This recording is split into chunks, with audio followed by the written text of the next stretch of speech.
I'm the Winnebago County Board Chairman, and I am joined once again by Dr. Sandra Martell, Public Health Administrator for the Winnebago County Health Department, and Rockford Mayor Tom McNamara.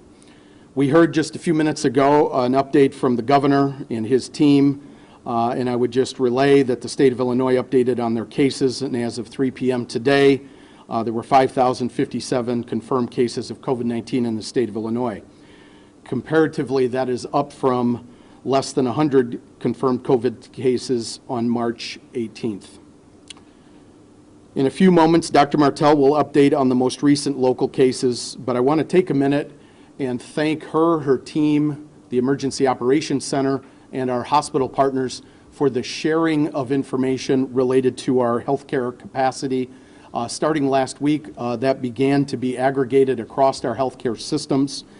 Things like hospital beds, intensive care beds, and ventilators. All of that has been aggregated across our healthcare system and shared thanks to the leadership of those I mentioned before. So thank you very much.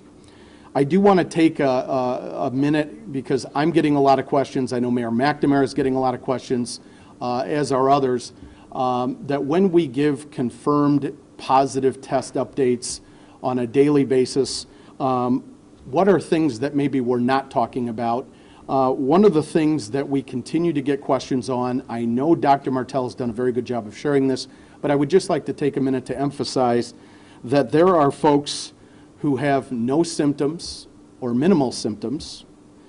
They may have COVID-19, they don't know it yet, and they are in fact contagious. And that is why we continue to emphasize this idea that you need to adhere to social distancing.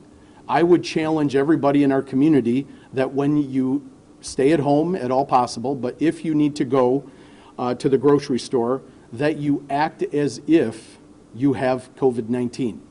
If you act as if, then you will for sure adhere to social distancing, the 6-foot rule. You will for sure cover your cough.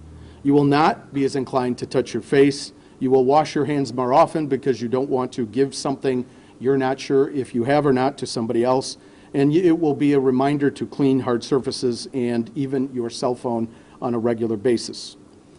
There is also something that Dr. Martell, I think, has very effectively shared, but we continue to get questions on it. So I just wanted to in an effort to clarify that there are folks that do not show up in the confirmed positive test case list that Dr. Martell shares in a very transparent manner every day, that have been sent home by their clinician.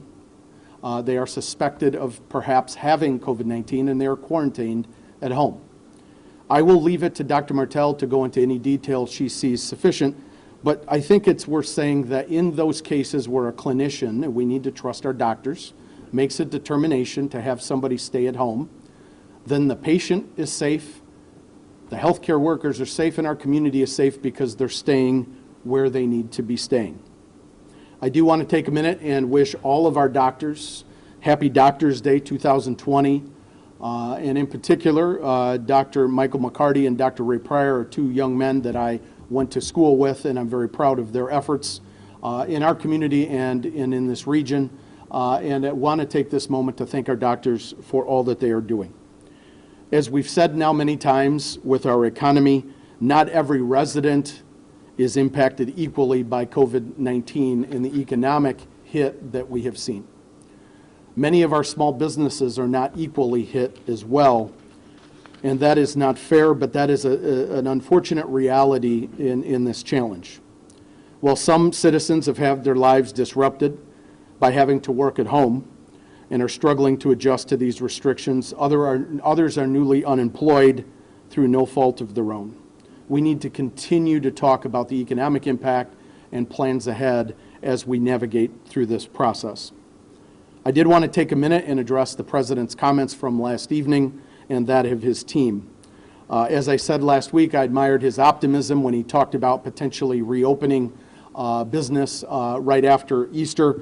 But as we saw in a fluid situation, he walked back those comments last night and talked about extending social distancing guidelines to the end of April.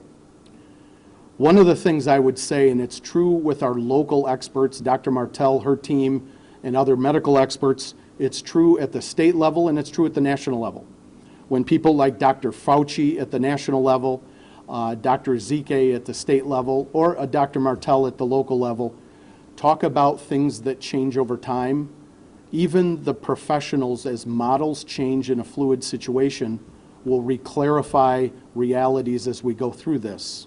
It is important that we get our information from our professionals, from our experts. It's also fair to say that modeling will change as we navigate through this. The more effective we flatten the curve, the more you will see updated modeling projections in the days and weeks that follow. The one thing I would also note was there was also some concerning information shared by the medical experts at the national level regarding models around fatality counts. And that is concerning, but a reminder that we need to take this very seriously. This is not an issue for somewhere else. This is hitting us in our country. This is hitting us in our state very hard. And we are preparing as hard as we possibly can at the local level. Speaking of that, an example of proactive measures is going on in the Winnebago County Jail. I want to take a minute and thank Sheriff Gary Caruana, the courts, Chief Judge Doherty, the state's attorney's office, and a number of the public safety partners. Over the last 2+ weeks, we have gone from a jail inmate count of 740 inmates down to 605 inmates. They have balanced that on a case-by-case basis so that our community and our public safety is still number one, but those that do not need to be in jail, that could have a notice to appear in the future when the courts open back up, who are not a threat to the community, the sheriff and his team and other public safety partners have done a good job of keeping those in our jail safe with proactive mitigation measures put forth by the CDC. They've also looked to where it makes sense and where it is safe for the community, look to decrease our jail inmate population, and I want to thank them for their leadership. The Emergency Operations Center, Winnebago County Health Department, and our hospitals, they continue to plan for the worst, preparing for the high point in the curve.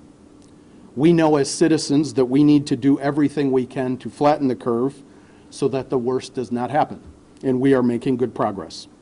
The hospitals are literally transforming their operations to ensure that we are as prepared as possible. They are sharing information and acting as one hospital and healthcare system, not three separate hospitals that often have to compete for business with each other. The EOC continues to explore alternative sites to ensure capacity if in fact there is a surge.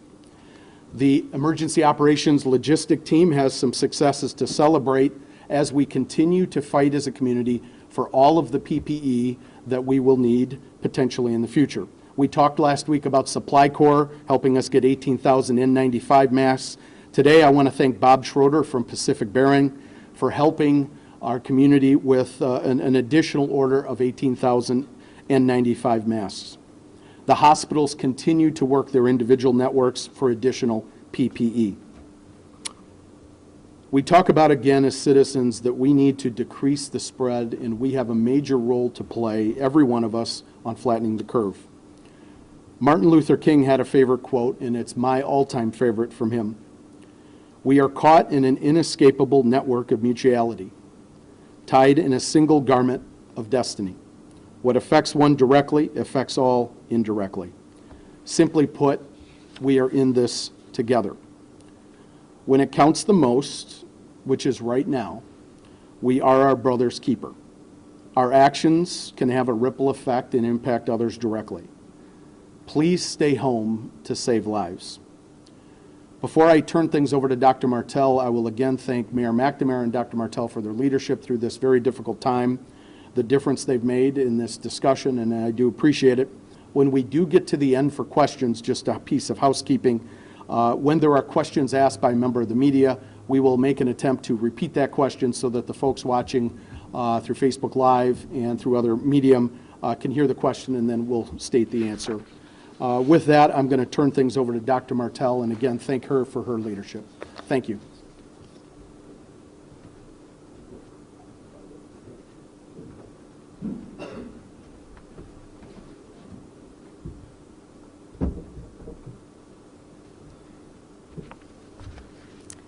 Good afternoon. As of today, as of noon today, we have 14 confirmed cases in Winnebago County, and that's out of 36 throughout our region, or what we call Region 1.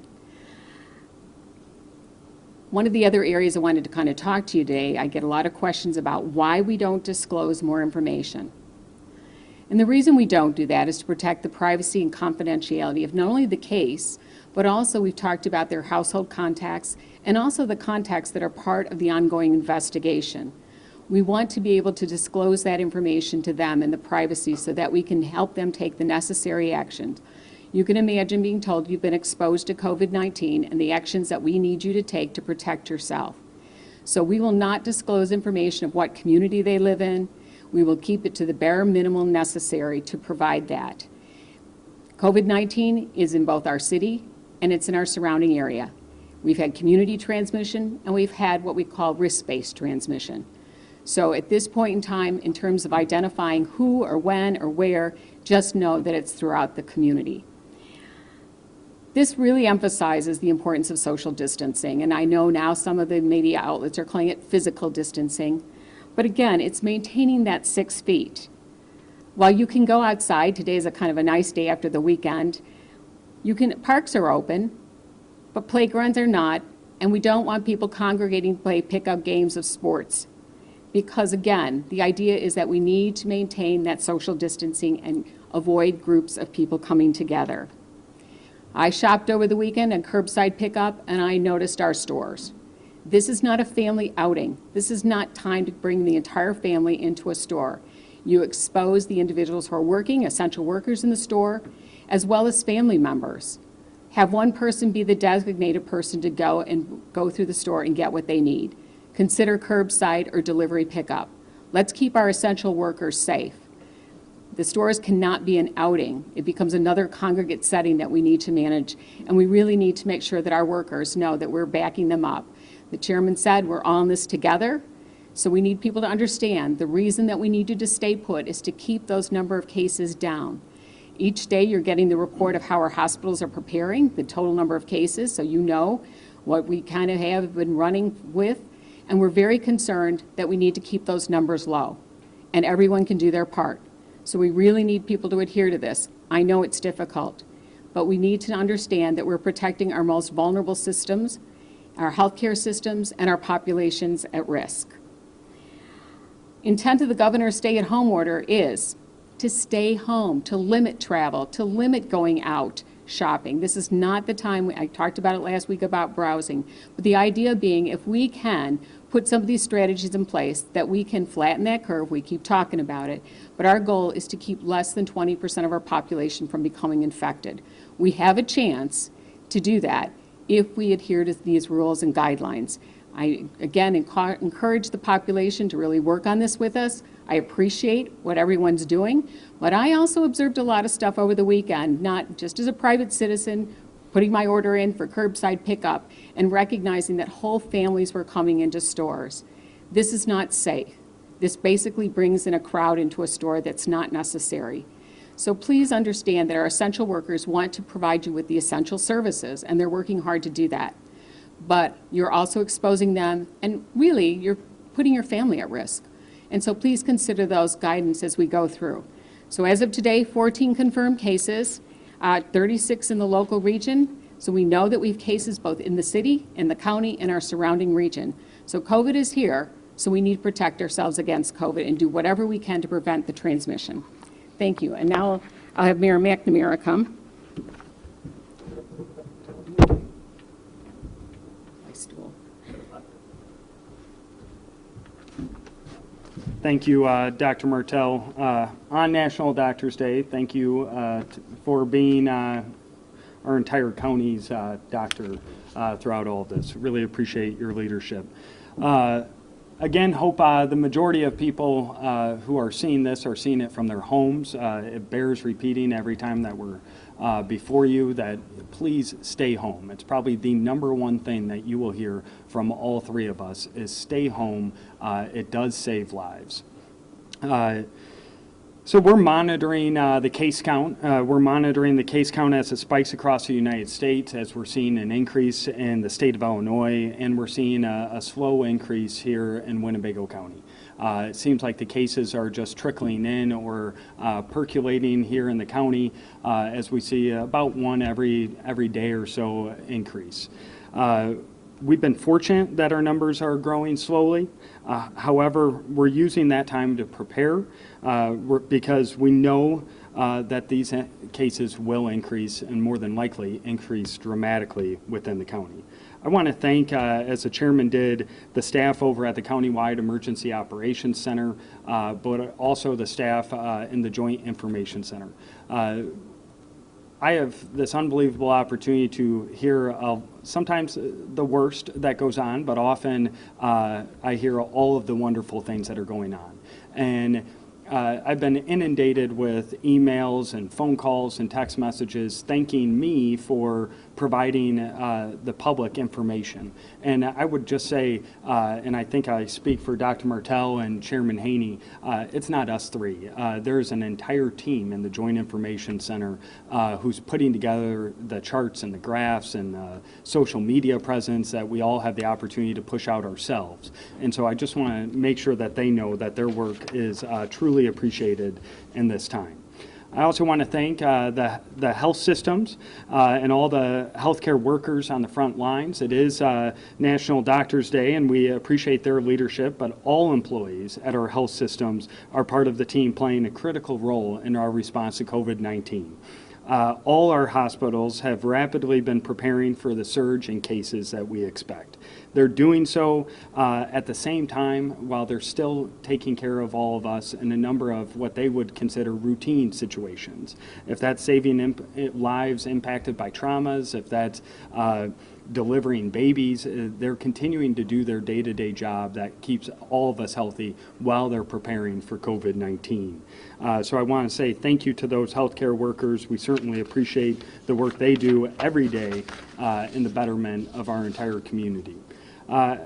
We have received a tremendous amount of questions and concerns, and very just concerns regarding businesses and whether they should or should not stay open. If your business is deemed non-essential during the stay-at-home executive order by Governor Pritzker, that means to you, very simply, you can take orders online and ship to customers via U.S. mail, UPS, or other delivery service.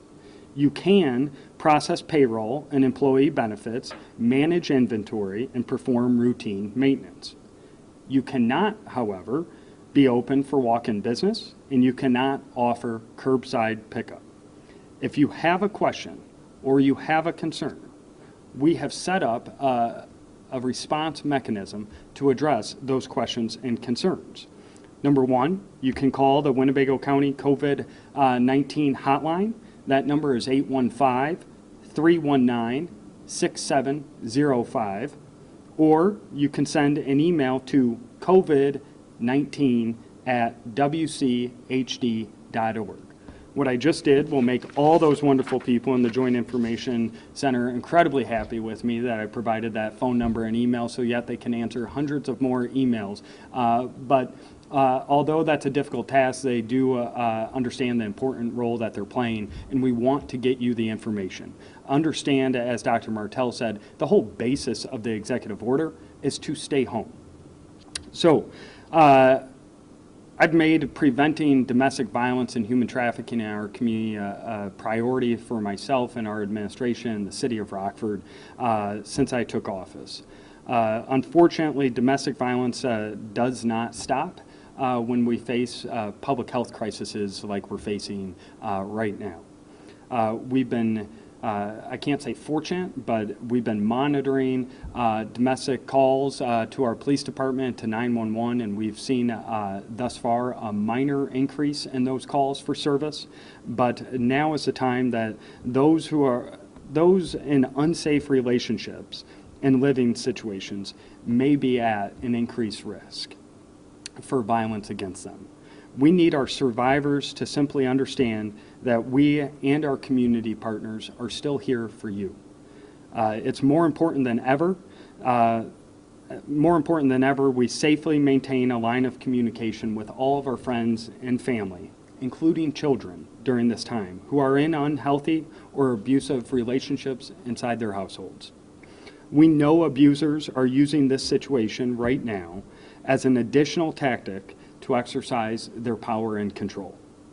In an emergency, please call 911. If you need help talking through your local options, there's help for you. You can either call or you can text this number in my office, and we will respond to you within 24 hours. This number is 779-200-2300. 779-200-2300 for your local options. You can also call the National Domestic Violence Hotline, which is 1-800-799-7233, or locally you can contact Remedies at 815-962-6102. I just want to repeat this. If you are experiencing domestic violence, you are not alone. You have an entire community that wants to be here for you, to support you, even during these chaotic and uncertain times. I just want to close by saying all the current decisions, all the guidelines and restrictions, they're not for any specific government's benefit. They are for your health. They are for your neighbor's health. They are for the protection of our health systems. When we all work together, we can slow the spread of COVID-19. Just this last week, I said that we would talk to you as adults, we'd provide you truth and facts, and I'm here to tell you we have some tough days ahead of us. To me, we still remain in what I would call phase one of what is taking place in Winnebago County. I just want to say, if you have not seen the seriousness of COVID-19, if you are not taking it seriously, if you know someone who is not taking it seriously, just take the information that we all learned this weekend. We had one day that we had over 1,000 new cases in the state of Illinois. On that very same day, we lost an infant to COVID-19. As a father of 2 young kids, I can't even imagine what that family is going through. Please take this seriously. Now is the time that we must remain vigilant. We must stay at home.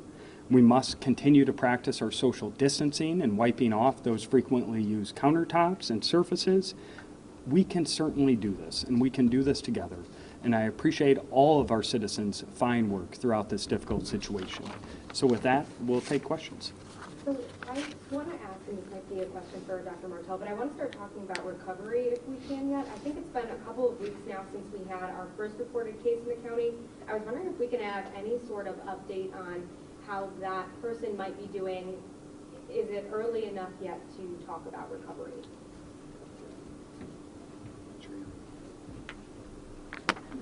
I'm not going to stand. We will not release individual information for that. As you would guess, the recovery phase is unique to every person who goes into care, and depending upon their underlying medical conditions, and some may take longer than others, so we are not going to release that out of protection of their privacy and confidentiality. You say protection of privacy and confidentiality, but the names of these people are not revealed. I'm not quite understanding how it's a confidentiality issue, if you can help clarify that. Well, I think in a community of our size, when you talk about 14 individuals, there is not, we understand, we do a lot of, as we've identified, people text each other, they talk about it, they make assumptions about who's in the hospital and what that person might have, and we often have to trace that down and track it down. And again, to that end, that is not appropriate for the work of the health department at this time. We really want to be following up on contact investigation for every identified case. So it diverts appropriate resources. It further stresses the families that are involved in those individual cases as they go through and people ask, are you the one? Is this the case? People disclose, we know, on various platforms, but again, we will not do that. Can you tell us if anyone has recovered from this? I think a lot of people, part of the panic is that we're saying all these numbers of the new cases and whatnot, but we also want to share that there are people who do recover from this, and I think that that might be important here. Well, we've talked about this before. Not every case is reported as a confirmed case. We have individuals that go home that are put on what we call home isolation that come out of that, and so we don't report on those numbers. And yes, we do have people that recover. But why not, you know, why not report on the cases that we do have confirmed? Echoing what Courtney said, you know, I do think that there is an extent of, not exactly levity, but relief, I think is the word, that would stem from the community from knowing that there are certain confirmed cases that have recovered. And I think I disagree with you on the fact that it could relate to some sort of break of confidentiality, because we don't know their names and we don't know where they live. I appreciate your opinion on that, but I think in order for our community to understand, we will not release individual information on our confirmed cases. And then extending on individual information, for the first few cases, there was information about the age, but, you know, for the last few cases, that information has not been included. Is there any reason why that's changed? No, I apologize. Today's was someone in their 50s, an individual in their 50s. And then about will there be a release about the, just even? Over the age range? weekend? Over Oh, the yeah, weekend? we've identified ages, and we've continued to do that, what decade that they're in. Okay. And then I always seem to be the person who asks you about the numbers, so I have a couple follow-up questions on pending cases, but if you could run through Sure. particularly the negative and the pending cases that we still have.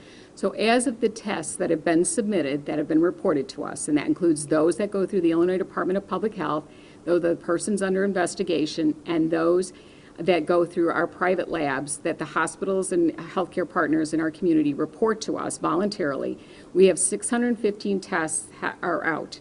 At this particular moment, 331, so 54%, are still pending in results, and we've talked about that every time. 44% have been negative, and 2% have been positive. What are those in numbers? Okay, so positive 14, negative 271, and pending 331, and that gives us to 616 because, again, and I apologize, we'll get you an update because remember, we're positives. We talk about this every time. We report positives throughout the day, but we only gather the logs a once-time basis. So at 8 a.m. in the morning, all the tests that are submitted, because that requires hand-tailing really from the systems to pull that in. Now, So. Can we go back to that community question earlier?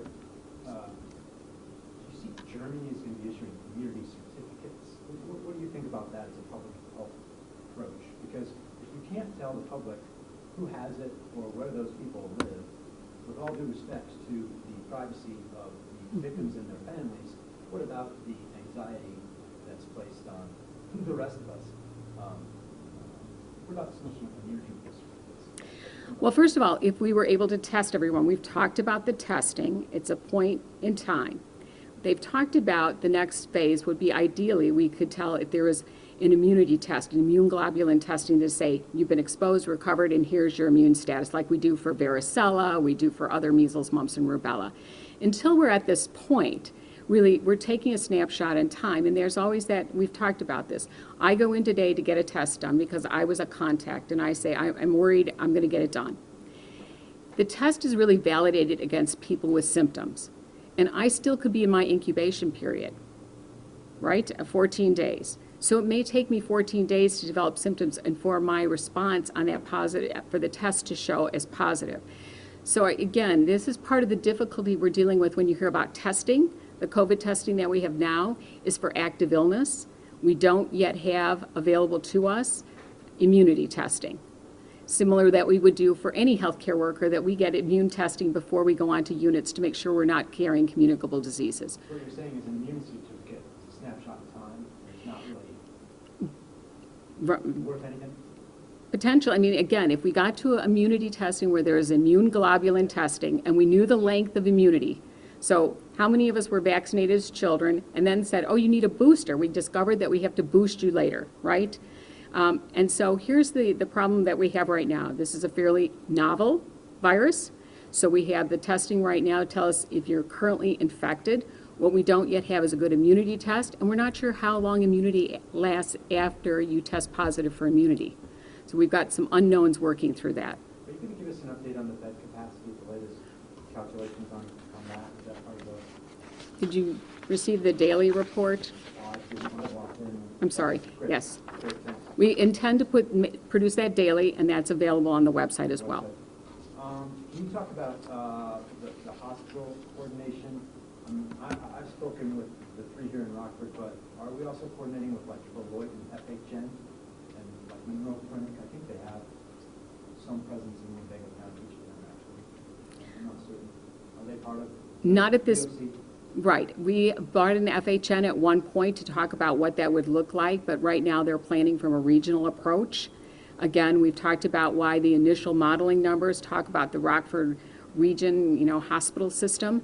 And again, we've been working mostly with partners in this region about how they would coordinate through the system and the area.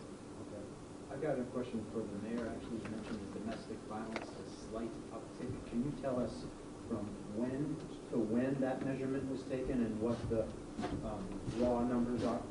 I can't tell you the raw numbers, I don't have them with me, but we can, so the question was, what's the exact numbers for those watching at home? What's the exact numbers of the increase in domestic violence cases?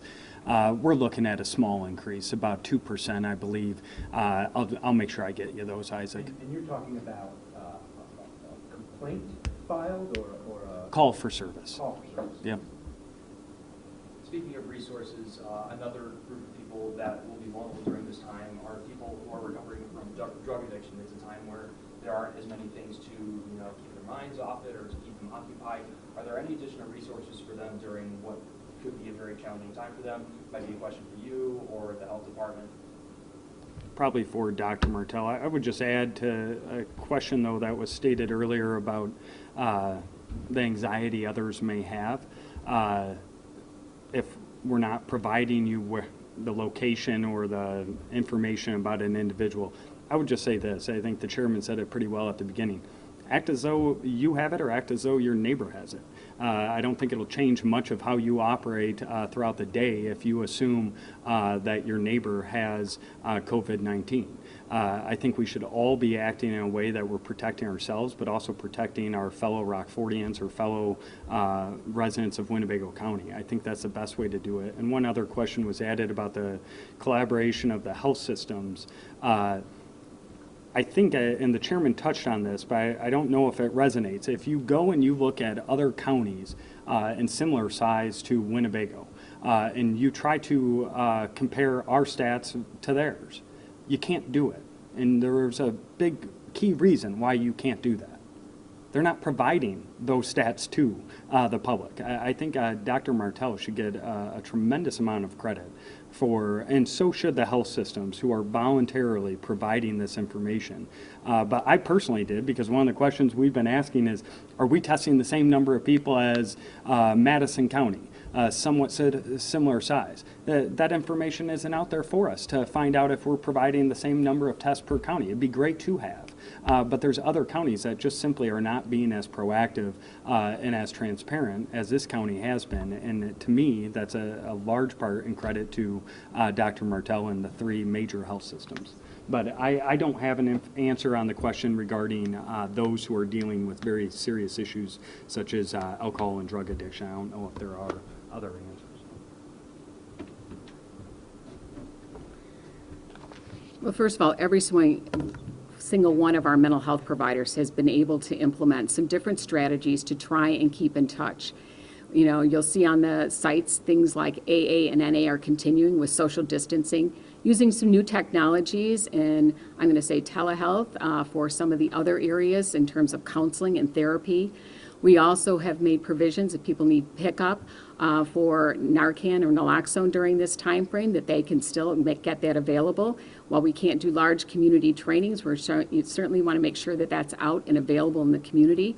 We understand that this will be stressful times for individuals. And again, I also recommend the 211, reaching out. We've kind of talked about, staying put, staying home, but also staying calm during this, right? And so part of this anxiety is when you can get out for a little walk, get out, get some fresh air, move around a little bit.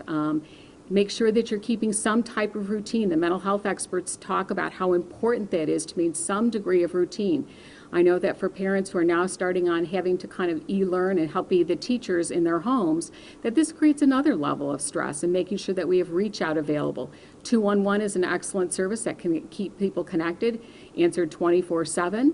And as weeks go on, and time goes on here, we are going to start, also putting out some additional messaging. I know that the Association of Community and Mental Health entities in the state of Illinois are putting together messaging and things to reach out for so that we can help individuals who are struggling for outreach during all that. But I know our treatment providers, each one of them has reached out to the health department to say how they are being able to really maintain the safety, social distancing, and still deliver essential services. So whether it's Rosecrans or Remedies or some of our other service and treatment providers in our community, they are railing around this to be able to continue to serve the public during this very difficult time. How are you staying calm? It's part of, again, I think I'm trying to live as healthy as possible, trying to get as much sleep when I can get rest, getting outside when it's nice, like today, taking a walk around the parking lot, maintaining social distance, staying connected. I have a mother who is in one of those facilities that can't come out of her room. I'm teaching her how to use, we're doing a little Zoom conference so we can kind of talk to each other about what's going on. We've always talked on the phone, but now we're adding some different dimensions. I think doing things that make you feel, positive about your life, whether that's reaching out and touching your social support networks, developing a new hobby or skill, those are the kinds of things. I haven't had time to do that yet. My big challenge is I've had a chair that I'm going to try and refinish sometime during this thing. I've been saying that for 5 years, so I'll let you know at the end of this whether it ever gets refinished. And I'll post it online. You oversee a number of environmental health staffers. Is there any, just sort of looking at this through the other side of it, is there, no one's driving, right? Is there any improvement in our air quality or that sort of thing on the environmental health side, I'm wondering? Well, we're monitoring all, so you're absolutely correct, Isaac, and the question was, are we continuing to monitor environmental? And I apologize for not repeating the questions. It takes a little time to train me again, so I'm going to work on that. First of all, we are also monitoring all other communicable diseases. So COVID-19 is one. We continue to monitor all of our other reportable diseases. Environmental health continues as well. So right now, our teams are going out, well, they're not, doing some of the restaurant and food establishment inspections in quite the same way because they're not operating in quite the same way. They've been out at all the food distribution sites for the school to make sure that the lunches are being provided. They are also still doing kind of wells and septics to make sure that those are still maintained and functioning. We don't need kind of a crisis related to a waterborne illness, something that would occur during this time frame. It's early on the particulate matter. We probably won't know for a while whether that has had an impact.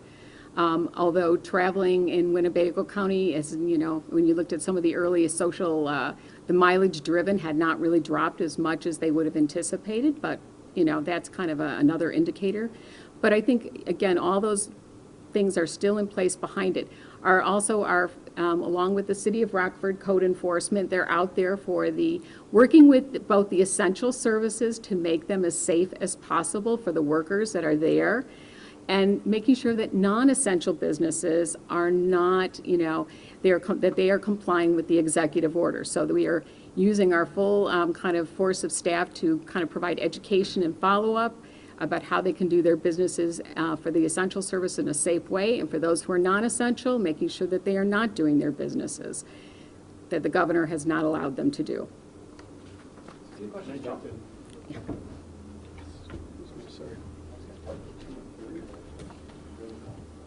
Before we get to the next question, I just want to go back to the idea of impact with anxiety or stress related to this. So we're walking it's a balancing act, right? We talk about getting accurate information from professionals at the federal, state, and local level, and I think we've done a good job of sharing that information with you. There is stress on all of us. So for example, yesterday, I probably watched or read or was consumed with things related to COVID-19 for several hours of the day, but I think we all have to get accurate information and know what the brutal facts are. So for example, when the president and his team share that their modeling is suggesting over 100,000 potential fatalities across the United States, even with suppression measures related to flattening the curve, that is stressful. That is concerning. But it also, we need to do two things. Number one, multiple times a day, unplug from your phone, get up and walk away from the TV. And yes, although we ask the community to get their information from trusted sources like our local news media, is to also detach from that. If you don't detach, I think that it adds to your stress regardless of your background. But that is going to become more and more important because we want to be very brutally honest about what the modeling is showing us, but at the same time, make sure you detach from that completely. Every citizen probably needs to do that at a point. Thank you. Chairman Heaney, while you're up there, this might Sure. be a question for Mayor McNamara, but we've gotten a lot of people, and I'm not sure what advice you can offer particularly, but we've had a lot of viewers talk to us about struggles trying to file for unemployment, talk to Yep. employment offices. Are there any resources on the local level they can access, or maybe just what's your advice to them? Sure. So last week was a spike in unemployment throughout the state of Illinois. I know that at a point it overwhelmed the services of, I think, a lot of people calling in at one time. That kink, those challenges will work themselves out. So people do need to be patient with that. At the end of the day, you need to know this, that last week that our Congress just passed the largest stimulus package in the history of our country. Help is coming at the citizen level, small business level, and beyond that. In the short term, I want to again thank Mayor McNamara, John Phelps, our local bankers for an emergency loan fund for small businesses that will help some of our small business partners make it to the point of that federal help coming. But yes, it's certainly a stressful time. But that would be the most important thing is the announcement last week on the small business emergency side, making sure you understand the help that is available. If you are stuck, if you are on the financial side, then reach out even through the COVID-19 helpline. We can point you in that direction. There is a lot of information being pushed out by the city of Rockford, by Winnebago County, even by our local chambers related to small business help. Those are great resources for you. Anything you want to add, Mayor? Very brief. So I had the opportunity, the question was about unemployment. It certainly has consumed the website. And so I can tell you I've had conversations with Lisa Bly, who's the director of our local workforce connection. And at the state, they're having folks get on and being able to process those as early as 5 a.m. now. So they've dramatically increased the number of hours that they're operating and are trying to strengthen their site as quickly as they can. Here locally, if you are a small business owner, I think just this week alone, or maybe into next week, the beginning of next week, about next 10 days, there's at least 3 different web conferences or call-in conferences that you can get some help in walking through the myriad of avenues to assist your small business. I mean, now we went from almost no help to you the first couple of days to now you have a number of local, state, and federal programs which become really difficult to navigate, especially because they were made by bureaucrats, which are really difficult to navigate on a regular good day. But under this kind of stress and pressure, we at the city also want to be able to helpful, and there's at least 3 conferences coming up over the next 10 days to help some of those small businesses navigate that. Is there anything specifically for individuals? Because both of you mentioned small businesses a lot, and that not Yeah. downplaying that at all. No It's doubt. very significant, but I think no matter how much help comes to small businesses, there are going to be unfortunate casualties that come in the form of unemployment. Do you have any advice for individuals, whether it is just to kind of hold on to hope at the state level? Is there anything they can do locally, or what's just your advice? So one thing that you could do, there is a number of programs, and I'm not the expert at all of these, right? But know a couple of things. One, there are no evictions allowed in the state of Illinois right now. Number 2, in the city of Rockford, your water will never be cut off. So rest assured, I've had a number of people reach out to me saying that they can't pay this or they cannot pay for their water or their rent. There's no evictions right now, so rest assured with that. Other is from the federal level, each individual is going to get $1,200 as long as their family, if they file jointly, make less than $150,000, or if they make less than, I believe it's $99,000 some change, they're going to get $1,200 per person, and if it's a spouse situation, it'll be $2,400, and I believe it's $500 per child. So there is a number of avenues of helping provide revenue. Also in unemployment, when they passed, I believe it was the CARES Act, when they passed the $2.2 trillion stimulus, there was an additional $600 per check for unemployment checks in that CARES Act, which is one of the largest expansions of unemployment that we've seen really in the country's history. So there's a couple of resources, but there are many more. I mean, you can defer your student loans, I think, to September of 2020. There's a number of areas that I think each individual, depending on your own circumstances, your own bills, you should be looking at to see what you can do to keep as much cash on hand and defer some of those payments, those that don't penalize you for doing so. I wanted to give one follow-up to Isaac, because how do we get through this? Well, first of all, for as many questions as we get about essential, non-essential, this is open, the number of people that just kind of shoot us a little word of support, encouragement, you know, it's hard. They reach out in ways, you know, like thanks, or, you know, we look for it every day, we read this, or, you know, can I donate something? Those are the kinds of things when you, at the end of the day, the reason that we're all here, the reason that we do it, right, is to protect the entire community. But when the community responds, it really is energizing. So the stress kind of level goes down, everyone takes a deep breath. You know, you can have 22 calls where you think, wow, that was really hard to handle. And the one that comes and says, thank you, they really helped me today, or, you know, I got my kids' lunch at school today. That's what makes this all worthwhile. And so sometimes there are days when you think, what makes it meaningful for everyone? I can tell you that everyone, you know, when we get one of those, everyone's like, yippee, this is great. This is why we come to work. So I want to thank those of you, and I want to thank the EOC in the background, because they get a lot of the hard calls and oftentimes don't get the positive ones. But a lot of positive comes from our community about the support and understanding how to do this. It's not easy. This is the first time we've been through this, unprecedented, but everyone trying to do the best they can with the information they have. So thank you. One more thing regarding, I was trying to ask a little bit before some other questions came up, but regarding pending tests, kind of what has been the average time? Because we've heard a lot about average time and the average turnaround, and I think that number's changed a whole lot. But we've had a few people contacting us saying that their tests have taken a lot longer. So can you kind of give perspective to both of those, both the average and then as well as, you know, what are some of the longer, you know, test waiting periods, and why might those be happening? So the Illinois Department of Public Health Lab, over the weekend they announced they put on a second shift. So they are putting results out now, at least, you know, doubling up their capacity. We're getting those in 72 hours. And those are what we call the PUIs, or the persons under investigation. Those are the priority folks, and those results are coming out quicker. The ones that are being sent to outside private labs, we're hearing that the turnaround time from the hospitals, again, we kind of rely on them, is about anywhere from, the shortest time frame right now is 5 days, but we've heard up to 10 days.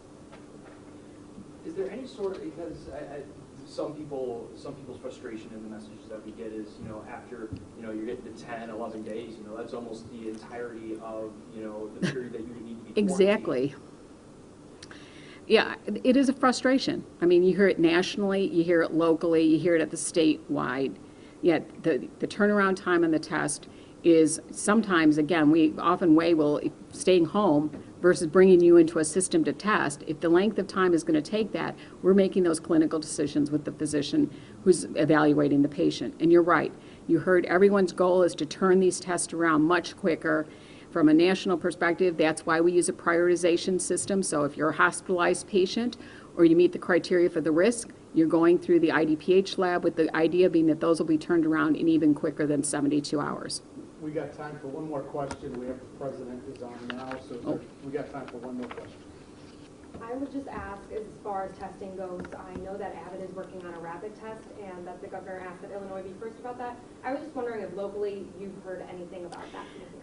No, we heard it the same way that everyone else did. We'd be excited to have it because we know we get much more rapid results right now for influenza, and so that would help, again, understand this person's, you know, got the disease and how quickly we can isolate, and then contact their contacts to keep them together.